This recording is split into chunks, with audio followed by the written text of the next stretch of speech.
آٹھ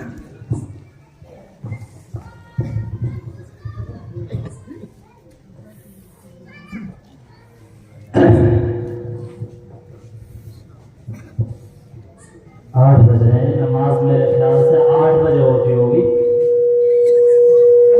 تو کتنی دیر بات کرنی ہے جی؟ جلدی نمٹانا میرے خیال سے 20 منٹ کافی ہے، کم سے کم آدھا گھنٹہ ہے۔ اچھا جی، یہ آدھا گھنٹہ کہہ رہے ہیں آپ لوگ بھی، آدھا گھنٹہ ہے 20 منٹ؟ اچھا جی، ایک گھنٹہ آپ کرتے رہو، ہم تو بیٹھے ہیں، باہر جائے گا ہم رہو گے۔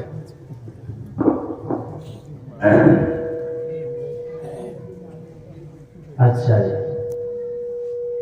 الحمدللہ نحمده ونستعینه ونستغفره ونعوذ باللہ من شرور انفسنا ومن سیئات اعمالنا، من يهده الله فلا مضل له ومن يضلل فلا هادي له، ونشهد ان لا اله الا الله وحده لا شريك له، ونشهد ان سيدنا ومولانا محمدا عبده ورسوله صلی اللہ تعالی علیہ وعلى آلہ واصحابہ وبارک وسلم تسلیما کثیرا کثیرا، اما بعد۔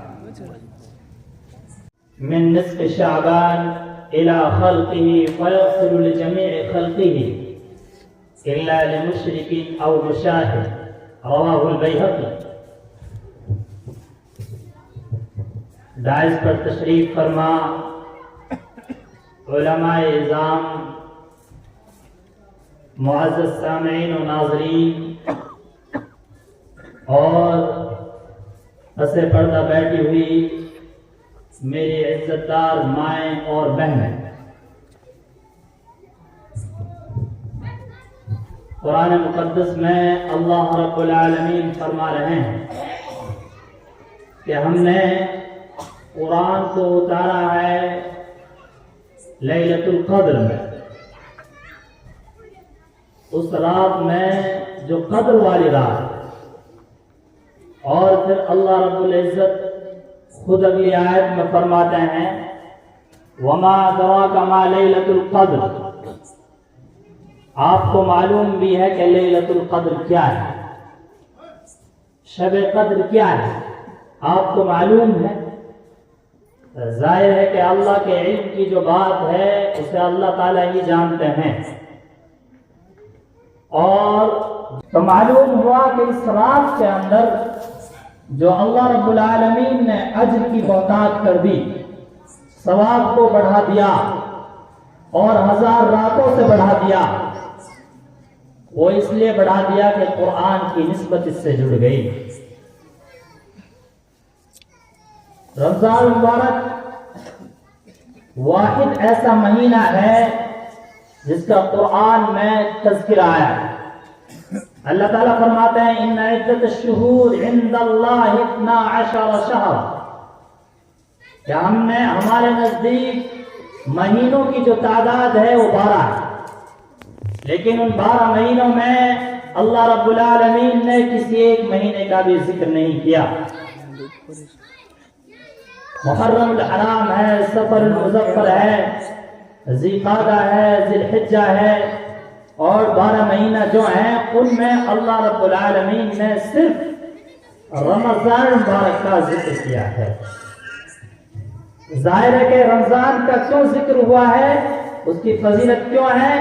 اللہ تعالیٰ فرماتا ہے شہر رمضان الذی انزل فیہ القرآن، ہم نے قرآن کو اس مہینے میں نازل فرمایا ہے۔ کون سے مہینے میں؟ رمضان کے مہینے۔ آپ دیکھتے ہوں گے کہ قرآن مقدس کو پیارے حبیب کے دور میں چمڑوں پر لکھا گیا تھا، کاغذوں کا اس وقت دستور نہیں تھا، پتوں پر لکھا گیا تھا، پتھروں پر لکھا گیا تھا۔ 3 یہ اشیاء ایسی تھی جن کو قرآن کے محفوظ کرنے میں جنہیں استعمال کیا گیا تھا۔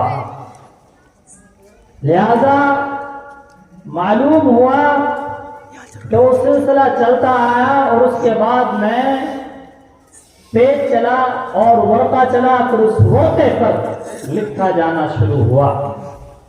عربی میں ورقہ پتے کو بھی کہتے ہیں اور کاغذ کو بھی کہتے ہیں، اور وہ اسی لیے کہا جاتا ہے کہ وہ لکھنے کے کام آتا ہے۔ تو ایک عام ورقہ ہے جسے ہم ردی کے ٹوکرے میں ڈال دیتے ہیں، ایک عام ورقہ ہے جس سے ہماری مائیں بہنیں اپنی آگ کو جلانے کے کام میں لاتی ہیں۔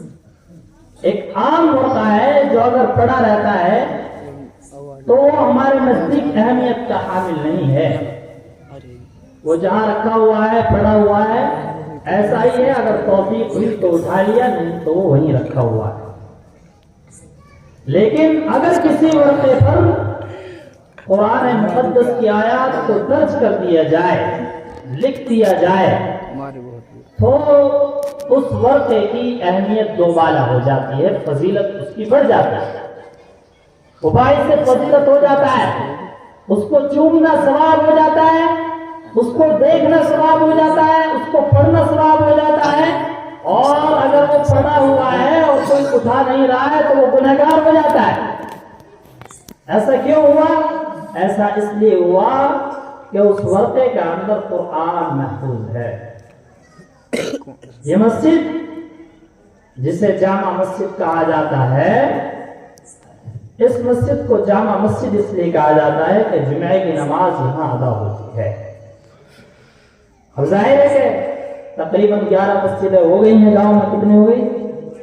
10 مسجد۔ دیکھیے تو اتنی مسجدیں ہو گئی ہیں، ان مسجدوں میں اب سلسلہ وار جمعہ شروع ہو گیا ہوگا، لیکن اس کی جو حیثیت ہے وہ اپنی جگہ برقرار ہے۔ اب مجلسیں گاؤں میں چوراہے پر لگ رہی ہوگی، کھوکھوں پر لگ رہی ہوگی، اور اپنے ٹھیروں پر لگ رہی ہوگی، لیکن اس مجلس کی اہمیت اللہ رب العالمین کے نزدیک اتنی ہے کہ اس مجلس کو چاروں طرف سے نورانی مخلوق نے گھیر لیا۔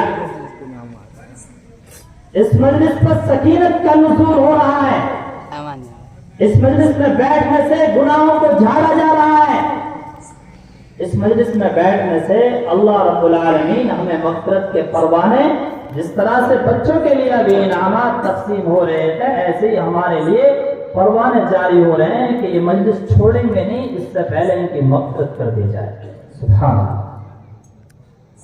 یہ کب ہوا؟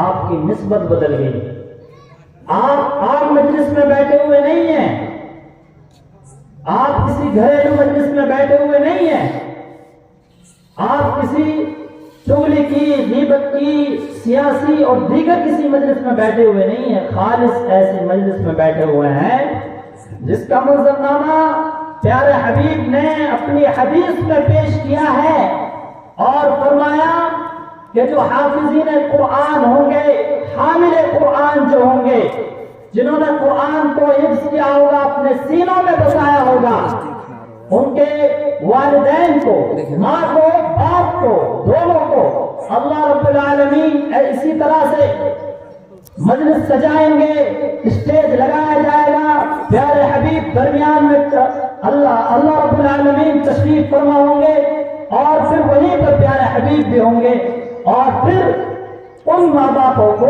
تاج پہنایا جائے گا، ایسا لباس پہنایا جائے گا جس لباس کو، تاج کو دیکھ کر ان پر صدیقین، صلحاء، اولیاء رش کر رہے ہوں گے کہ آخر ان کی اتنی عزت کیوں ان کو دی جا رہی ہے، ان کی عزت افزائی کے پیچھے کیا قضیہ ہے، کیا معاملہ ہے۔ بتایا جائے گا کہ ان کے ایسے سپوت تھے، ایسے ان کے بچے تھے کہ جن کو قرآن حفظ ہو گیا تھا، جنہوں نے قرآن کو حفظ کیا تھا،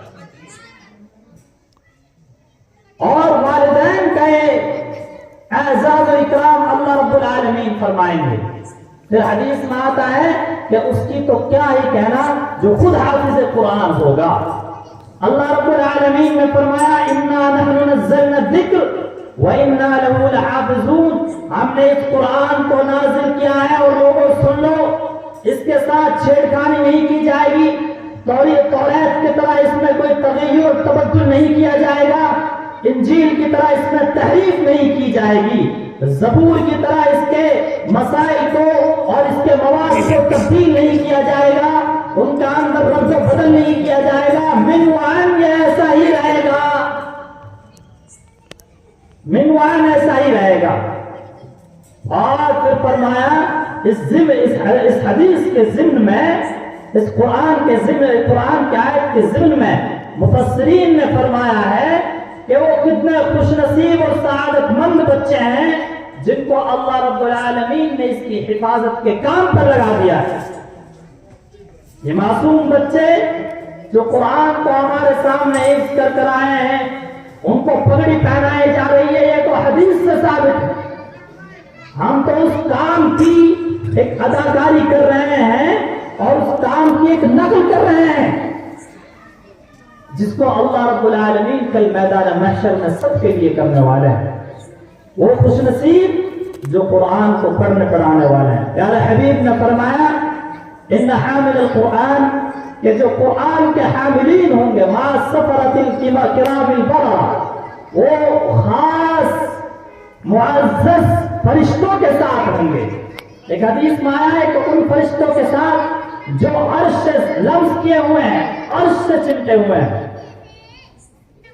اور فرمایا کہ جو قرآن والے ہیں، اہل اللہ و خاصتہ، یہ اللہ والے ہیں اور اس کے خاص نمائندے، جیسا ہم کہتے ہیں کہ سرکاری نمائندے، خاص نمائندے۔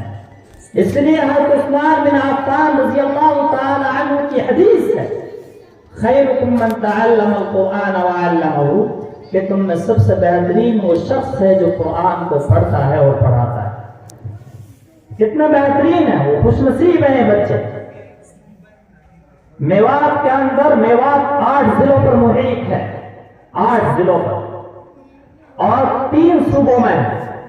جب اس میوات کو اکٹھے طور پر ہم لیتے ہیں تو 8 ضلع اس میں آتے ہیں، جن کی تعداد، اگر مردوں کی، عورتوں کی تعداد، بچوں کی تعداد لگائی جائے تو 50 لاکھ تقریباً پہنچتی ہے۔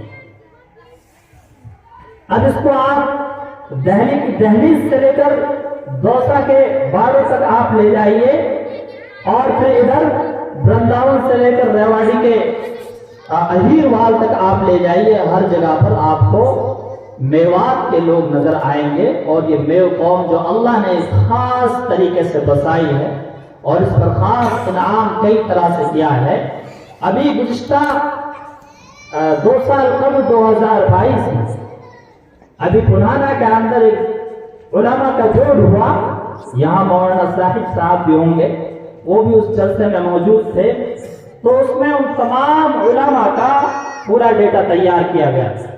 علماء کی تعداد 5000 سے متجاوز تھی میوات میں۔ مسلم سلاطین جو مسلم بادشاہ ہوئے ہیں، حکمراں ہوئے ہیں، دیندار، نہایت متدین، پرہیزگار بادشاہ ہوئے ہیں، جن کی شبیہ کو بگاڑا جا رہا ہے، ظاہر ہے کہ جن کو اللہ بلند کرنا چاہتا ہے ان کی شان کو کوئی بگاڑ نہیں سکتا ہے۔ آپ ان کے محلات کو دیکھ کر آئیے، آپ اگر تاج محل کی نورانیت کو دیکھیں گے، تاج محل کی چمک کو دیکھیں گے، تو آپ کو دوسری جانب ایک لال مسجد نظر آئے گی جو تاج محل کی چاندنی کو، تاج محل کی نورانیت کو مزید فزودہ کر رہی ہے۔ آپ لال قلعے میں چلے جائیے، آپ بہادر شاہ محل چلے جائیے، آپ لال قلعہ دہلی اور آگرہ چلے جائیے، ہر جگہ آپ کو موتی مسجد نظر آئے گی۔ لال قلعے کو لال پتھر سے بنایا گیا ہے جو ہندوستان میں دستیاب ہوتا تھا، لیکن اس موتی مسجد کو اس پتھر سے بنایا گیا ہے جو فرانس سے منگایا گیا تھا، جو اس وقت اٹلی سے منگایا گیا تھا، جو تبت سے منگایا گیا تھا، سری لنکا کی خاص خدانوں سے جو منگایا گیا تھا۔ اور تمام محلات میں آپ دیکھیں گے تو خاص قسم کی بادشاہوں کی وہ مسجد بنتی تھی جسے موتی مسجد کہا جاتا تھا۔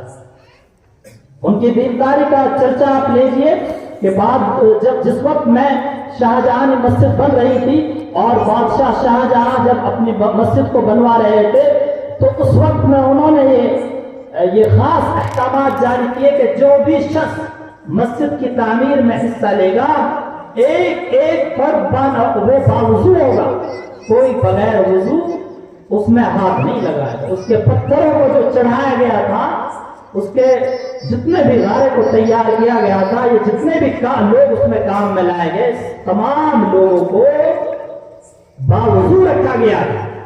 اور بادشاہ نے خاص احکامات جاری کیے تھے کہ دیوان خاص کی جو عام بادشاہ کی شاہنشین بنایا جائے، جس پر بیٹھ کر بادشاہ عوام سے ملے گا، اس پر جو تاج ہوگا بادشاہ کا، ظاہر ہے کہ تاج بہت بڑا ہوتا تھا اور اوپر سے لٹکا ہوا ہوتا تھا. بادشاہ اس پہ بیٹھتا تھا لیکن وہ تاج ایسا دکھائی دیتا تھا، پورے طور پر رکھا ہوا نہیں رہتا تھا، لٹکا ہوا رہتا تھا، بہت مضبوط وہ بنایا جاتا تھا.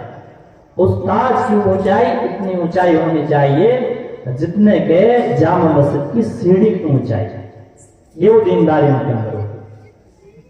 تو اللہ رب العالمین نے ان کے اندر دینداری کا یہ جذبہ رکھا تھا کہ انہوں نے تقریباً 1600 مدارس دہلی کے اور دہلی کے اطراف میں چلا رکھے تھے، جو شاہی خزانے سے چلتے تھے. ان کے چلے جانے کے بعد میں 1857 میں جب اس کی بساط لپیٹ دی گئی تو یہی میوات ہے جس میوات نے ان کی وراثت کو دینی طور پر سنبھالے رکھا. آپ دہلی میں چلے جائیے، تمام قدیم مساجد میں جو ائمہ ہیں جنہوں نے رات کی تاریکیوں کے دھمک کو خاطر میں نہیں لائے، جن کو اور انتظامیہ کی جو دھمکیاں تھی ان کو انہوں نے خاطر میں نہیں لائے، اور کوئی بھی مسائل ان کے سامنے رہا تو ان مسائل کے سامنے وہ ڈٹے رہے اور انہوں نے ان مساجد کو آباد کیا. آپ دیکھ لیجئے کہ آگرہ کی اکثریت مساجد میں میوات کے ائمہ حضرات ہیں جو قدیم مساجد ہیں، اور پلول کو آپ لے لیجئے، اور جو اسلام میں جتنے بھی ہیں جہاں پر مغلیہ سلطنت کا راج رہا ہے، اطراف میں تمام مساجد کو آباد کرنے والے میواتی علماء ہیں. آپ راجستھان کے اس دہریت زدہ علاقے کو دیکھ لیجئے، ابتداء زدہ علاقے کو دیکھ لیجئے، جہاں لوگ مرتد ہو چکے ہیں، جہاں الحاد اپنے پاؤں پسار چکا تھا. آپ اجمیر کی طرف نکل جائیے جہاں خواجہ معین الدین چشتی رحمت اللہ علیہ کا مرقد ہے، وہ وہاں آرام فرما رہے ہیں، جن کی برکت سے، جن کے ذریعے سے یہ میواتی قوم بھی ایمان لائی، اسلام لائی. اور ان کے اطراف میں جتنے بھی 4 آبادیاں کاٹھات اور اس طرح کے شیر خان، اس طرح سے 4 برادریاں وہاں آباد ہیں، چاروں کے چاروں الحاد و ارتداد میں ہیں. وہاں پر محنت کرنے والے میواتی علماء ہیں جو ان بھوریہ نشین ہیں، جنہوں نے دال کے اوپر اپنا گزر بسر کیا ہے. ہماری والدہ کہا کرتی تھی جب بھیجتی تھی کہ بیٹا ہم اپنے سینوں پر پتھر رکھ رہے ہیں اور تمہیں لوہے کے چنے چاپ رہے ہیں. اس کی برکت ہے کہ آج جو لفظ بول لیتے ہیں. ہماری کل میں روز بروز کہیں نہ کہیں یہ پروگراموں کا سلسلہ چلتا رہتا ہے، اور دیکھا یہ گیا ہے کہ جن گاؤں میں ایسے پروگرام ہوتے ہیں وہ گاؤں پورے کے پورے طور پر اپنی نوجوان نسل کے لیے، اپنے بچوں کے لیے فکری طور پر تیار ہیں اور مستعد ہیں. وہ جان رہے ہیں کہ ہمیں اپنے بچوں کا مستقبل کیسے بنانا ہے.